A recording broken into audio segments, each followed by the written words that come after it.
दिल्ली सिख गुरुद्वारा प्रबंधक कमेटी के आगामी चुनाव के मद्देनजर कमेटी के पूर्व प्रधान और जागो पार्टी के अध्यक्ष मंजीत सिंह जीके ने अपनी पार्टी के उम्मीदवारों की तीसरी लिस्ट जारी कर दी है। प्रेस कॉन्फ्रेंस कर मंजीत सिंह जीके ने बताया कि उनकी पार्टी ने अभी 46 सीटों में से 37 सीटों का ऐलान किया है। साथ ही ये भी साफ कर दिया है कि उनकी जागो पार्टी अन्य दो पार्टी के साथ मिलकर कमेटी का चुनाव लड़ेगी और आगामी चुनाव में भ्रष्टाचार, शिक्षा के साथ साथ हेल्थ जैसे मुद्दों को अपना हथियार बनाएगी और दावा करते हुए कहा कि इन मुद्दों के जरिए वो जीत हासिल करेंगे। इसके अलावा मंजीत सिंह ने मनजिंदर सिंह सिरसा और उनकी पार्टी पर भ्रष्टाचार के आरोप लगाते हुए उनको हराने का लक्ष्य रखा है।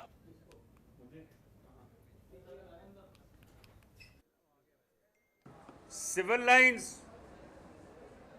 कॉन्स्टिट्यूएंसी तो साडी पार्टी दे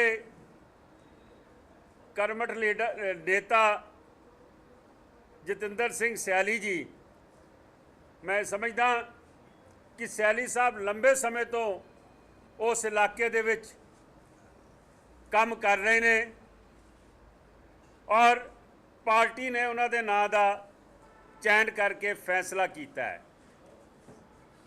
रजिंदर नगर कॉन्स्टिट्यूएंसी साडी तकरीबन टीम यूथ दी है, लेकिन सर अक्षर सिंह परमार जी रघबीर नगर कॉन्स्टिट्यूएंसी तो सरदार जोरावर सिंह जी,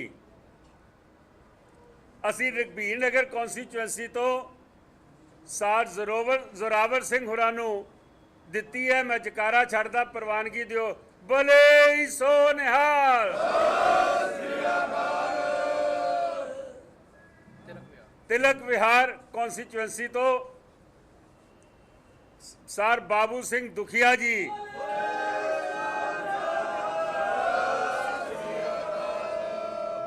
कृष्णा पाक तो सर हरजीत सिंह टेक्नो, जेड़े बहुत पुराने समय तो पंथ की सेवा कई दफा उन्होंने साडे नाल जेलां भी भुगतियां, डिमोनस्ट्रेशनस भी कीतियां और गुरुद्वारा साहब की तरक्की लई, सिक्खी के प्रचार लई लंबे समय तो साडे नाल लगे ने। मैं जकारा छड्डांगा, प्रवानगी दिओ। बोले सो निहाल।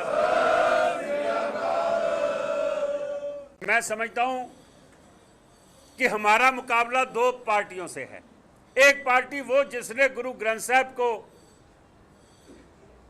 बेदबी कराई, डेरे को माफी दी जिन्होंने बेदबी करी और बच्चों पे गोली चलाई, लाठी चलाई, किसानों की मैं समझता हूं कि डेथ वारंट पे हरसिमरत बादल ने और बादल ने साइन किए। एक पार्टी वो है जिसने दो दो संग्राम मनाए, जिन्होंने मैं समझता हूं अकाल तख्त साहब के खिलाफ जिहाद छेड़ा और अकाल तख्त साहब के खिलाफ जिहाद ही नहीं छेड़ा, दो दो गुरुपुरबों की तरीके निकाली। और ये दोनों पार्टियों के अंदर ऐसे लोग बैठे हैं जिन्होंने या तो सज्जन कुमार को सरोपा दिया हो या सज्जन कुमार से कोई ना कोई पैसे का लेन देन किया हो अपनी कौम की पीठ में छुरा मारने के लिए। समय आने पे ये सब चीजें सामने आएंगी। वहीं दिल्ली के बदरपुर विधानसभा के हरिनगर वार्ड में पार्क और स्कूल का निर्माण किया जा रहा है, जिसका उद्घाटन केंद्रीय मंत्री राजनाथ सिंह की तरफ से किया जाएगा। इसकी जानकारी दक्षिणी दिल्ली नगर निगम की मेयर अनामिका मिथिलेश सिंह ने दी है। बताया जा रहा है कि जमीन एनटीपीसी से ली गई थी, जिस पर पार्क का निर्माण नगर निगम की तरफ से कराया जा रहा है। साथ ही एक स्कूल का निर्माण भी कराया जा रहा है।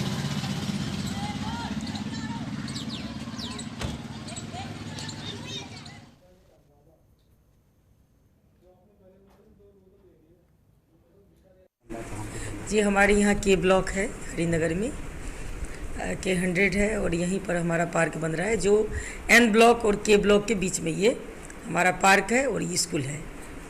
हमारे यहाँ वार्ड में सिर्फ एक ही स्कूल है, जैतपुर हमारा स्कूल है जो मेरे वार्ड में अवस्थित है। और यहाँ की पॉपुलेशन पहले तो 12,000 थी और अभी वर्तमान में 2 स्कूल एक कैंपस में है और वर्तमान में यहाँ की पॉपुलेशन जो है वो 7,000 है। और यहाँ पर 7,000 होने के कारण कमरे की कमी है, और यहाँ पर बच्चों को और पेरेंट्स को काफ़ी दिक्कत का सामना करना पड़ता है। तो इसके लिए मैं अभी जहाँ पर मैं पार्क बना रही हूँ वहाँ पर मैं एक स्कूल का भी निर्माण करवा रही हूँ, जिसमें हमारे माननीय राजनाथ सिंह जी आ रहे हैं और ये पार्क का उद्घाटन होगा और स्कूल का भी उद्घाटन होगा। तो आसपास जो भी हमारे जनमानस हैं उनको ये सुविधा प्रदान होगी और छोटी छोटी बच्चियों को अब दूर जाना नहीं पड़ेगा और हमारे यहाँ ये स्कूल में पढ़ेंगे और लाभान्वित होंगे। में जो गज़ीबो लग रहा है, जिम लग रहे हैं और जिम का भी अपना एक है कि छोटे बच्चे के लिए भी है, बड़े बच्चे के बड़े जो हमारे महिला और पुरुष हैं उनके लिए भी जिम लगा हुआ है। तो अब क्या होगा, जो छोटे बच्चे के लिए हम अलग लगा दिए, बड़ों के लिए हम अलग लगाएं, तो सभी अपना उसमें डिवाइड किया हुआ है जो कहाँ पर कौन बैठेंगे। तो वहीं दिल्ली के इंद्रलोक इलाके में दिल्ली नगर निगम और वर्षित फाउंडेशन ने मिलकर इलाके के एमसीडी के अंतर्गत आने वाले पार्कों में जमकर सफाई अभियान चलाया। इसके साथ ही संस्था के मेंबरों ने लोगों से पार्क को स्वच्छ रखने का संदेश भी दिया। इतना ही नहीं, फाउंडेशन के मेंबर्स ने एकत्रित कचरे को जमीन में दबाया, जिससे कि पार्क को बेहतर खाद मिल सके। इस अभियान को चलाने के पीछे का मकसद इलाके में लगी फैक्ट्रियों से निकलने वाली गंदगी को साफ कर लोगों को बीमारियों से बचाना है।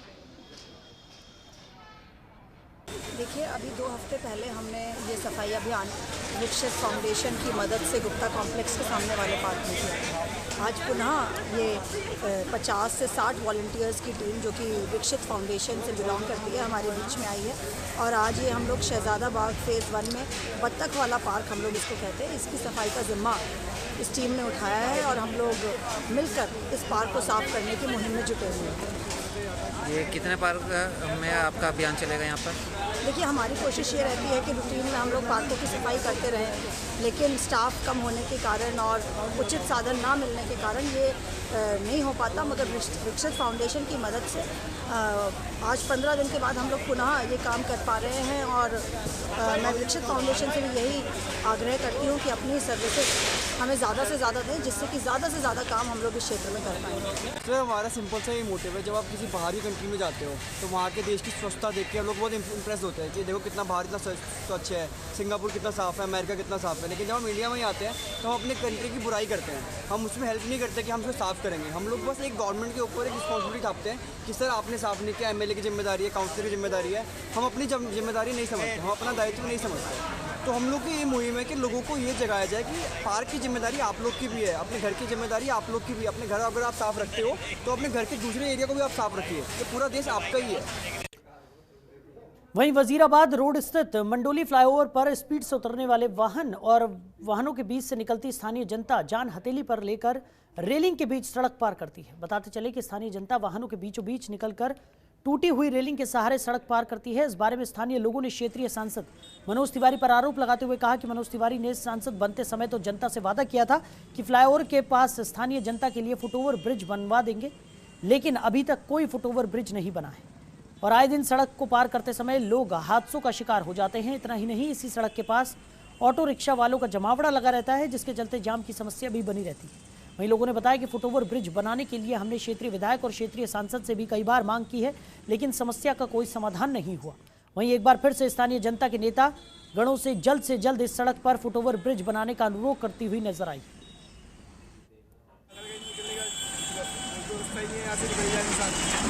और भी बढ़िया तो आज बात कर ले, यहाँ पर बात कर जाए, यहाँ पर करने के लिए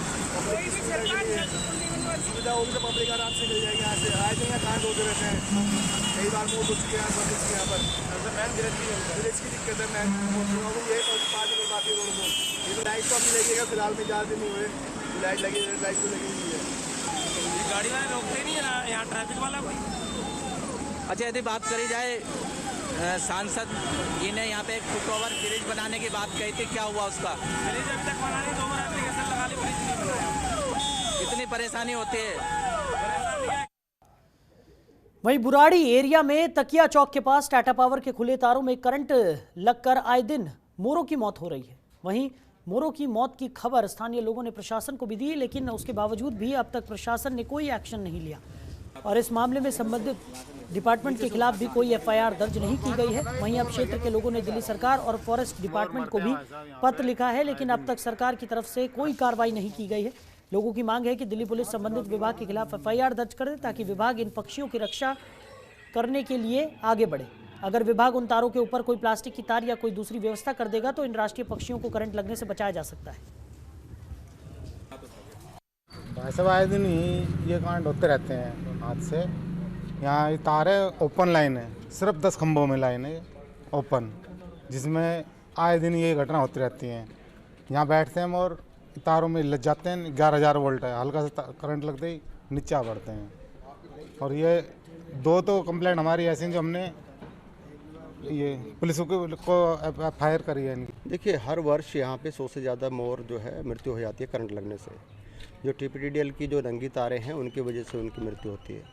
और रेनी सीजन में जब बरसात का मौसम आता है तो वो स्थिति और भयानक हो जाती है। तो 100 से 150 मोर जो हैं हर वर्ष जो है दुर्घटना का शिकार हो रहे हैं। 16 मार्च को एक मोर की मृत्यु हुई करंट लगने से, जिसकी पुलिस में शिकायत की गई और उसके बाद लेटर भी लिखे गए। मुख्यमंत्री जी को दिया, जोनल अधिकारी को जो TPTDL के हैं उनको दिया, DCP साहब को दिया। तो उसके बाद भी कोई कार्रवाई उस पर अभी तक। तो दिल्ली स्पेशल में मेरे साथ इतना ही। देश दुनिया की बाकी तमाम खबरों के लिए आप जुड़े रहिए जनतंत्र टीवी के साथ। नमस्कार।